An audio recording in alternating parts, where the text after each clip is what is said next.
ഡൽഹിയിൽ civil service coaching centre അപകടത്തിൽ 3 വിദ്യാർത്ഥികൾ മരിച്ച സംഭവത്തിൽ പ്രതിഷേധം ശക്തം. 9 ആവശ്യങ്ങൾ ഉന്നയിച്ച് റോഡ് ഉപരോധിച്ച വിദ്യാർത്ഥികളെ അറസ്റ്റ് ചെയ്തു. പോസ്റ്റ്മോർട്ടം നടപടി വൈകുന്നുവെന്ന് മരിച്ചവരുടെ ബന്ധുക്കൾ ആരോപിച്ചു. മുഖ്യമന്ത്രി പിണറായി വിജയനും രാഹുൽ ഗാന്ധിയും അനുശോചനം അറിയിച്ചു.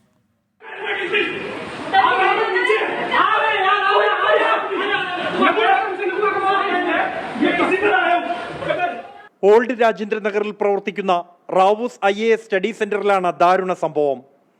ശക്തമായ മഴയിൽ ഓടയിലെ വെള്ളം ഗേറ്റ് തകർത്ത ബേസ്മെന്റിൽ പ്രവർത്തിക്കുന്ന ലൈബ്രറിയിലേക്ക് ഇരച്ചു കയറി. ആ സമയത്ത് ഒരു 14 ലൈബ്രറിയിൽ ഉണ്ടായിരുന്നതാണ് നമ്മൾ അറിഞ്ഞത്. അതിൽ കുറേ പേരൊക്കെ ഓടി രക്ഷപ്പെട്ടു, കുറേ പേരെ NDRF രക്ഷപ്പെടുത്തി. പക്ഷേ എങ്കിലും കുറേയേറെ കുട്ടികൾ അതിൽ ട്രാപ്പായി പോവുകയായിരുന്നു. തിരുവനന്തപുരം സ്വദേശി നെവിൻ ഡാൽവിൻ, ഉത്തർപ്രദേശ് സ്വദേശി ശ്രേയ യാദവ്, തെലങ്കാന സ്വദേശി തന്യ സോണി എന്നിവരാണ് മരിച്ചത്. മൃതദേഹങ്ങൾ ആറന്മുള ആശുപത്രി മോർച്ചറിയിൽ സൂക്ഷിച്ചിരിക്കുകയാണ്. പോസ്റ്റ്മോർട്ടം നടപടികൾ വൈകുന്നുവെന്ന് ബന്ധുക്കൾ ആരോപിച്ചു. और यहाँ के जो मुझे जानकारी मिली थी कि सुबह 9 बजे पोस्टमार्टम स्टार्ट हो जाएगा और अभी तक स्टार्ट नहीं हुआ, तो आपके माध्यम से एक तो इसको प्रक्रिया को थोड़ा जल्दी करा दें. मैं रहने वाला अम्बेडकर नगर का हूँ, तो मुझे वहाँ जाना है. 800 किलोमीटर दूर है. അപകടത്തിന് പിന്നാലെ 9 ആവശ്യങ്ങൾ ഉന്നയിച്ച വിദ്യാർത്ഥികൾ കരോൾ ബാഗിൽ റോഡ് ഉപരോധിച്ചു. DCP M ഹർഷവർദ്ധൻ വിദ്യാർത്ഥികളുമായി ചർച്ച നടത്തിയെങ്കിലും ഫലം കണ്ടില്ല. പ്രതിഷേധക്കാരെ കസ്റ്റഡിയിലെടുത്ത് നീക്കി.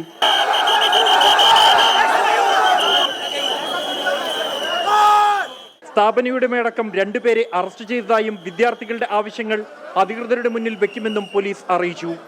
റാവൂസ് IASലെ ഈ അപകടം അധികൃതരുടെ കടുത്ത അനാസ്ഥയിലേക്കും ചൂഷണത്തിലേക്കുമാണ് വിരൽ ചൂണ്ടുന്നത്. കടുത്ത നടപടി ഈ വിഷയത്തിൽ ഉണ്ടാകണമെന്ന ആവശ്യമാണ് വിദ്യാർത്ഥികൾ ഉന്നയിക്കുന്നത്. ജിജീന്ദ്രനൊപ്പം ബൽറാം നെടുങ്ങാടി, 24 ഡൽഹി.